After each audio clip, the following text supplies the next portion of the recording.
We see a red tide in future because of a near future because of this bloom.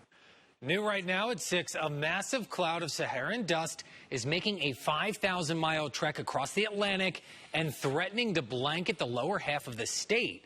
And it's your big story tonight at 6. Thanks so much for joining us here on ABC 7. I'm Jeff Harris. And I'm Megan Miller. Weather experts say the Saharan dust dries out the atmosphere, so there's some good news. We could see less rain, but these hotter days, it can also fuel red tide, which can plague our waterways. ABC 7 chief political reporter Dave Elias is getting you more on how this coat of dust could impact you and the air you breathe. Well, it sounds like the things that doomsday movies are made of. In the last year alone, Southwest Florida has experienced a catastrophic hurricane.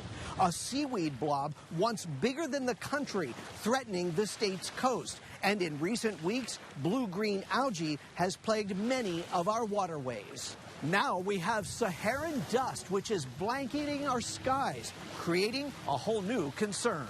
The weather plays a big role in the life of these young sailors. We lost about $1 million worth of infrastructure. Elizabeth Reynolds is recalling how Hurricane Ian impacted the Edison Sailing Center. All of the boats when we came the next day either were floating down US 41 or they were all piled up like Legos stacked on top of each other. Then came this summer's blue-green algae. We are always on the lookout for the blue-green algae, absolutely. We did cancel one Monday of sailing camp just because we were concerned about the kids' safety. Now, the threat of Saharan dust. The Saharan dust is actually keeping those storms away, so it's been better for us because we haven't had a storm in the last couple days. ABC 7 meteorologist John Patrick says it also reduces the risk of tropical storms. Anytime you have Saharan dust floating around the area, it really knocks down the chance for tropical systems and even our afternoon thunderstorms to form because that absorbs a lot of the water vapor out of the atmosphere. And it gives Mother Nature a chance to heat things up. When it rains, it drags down some of that cooler air, and that's actually what cools us off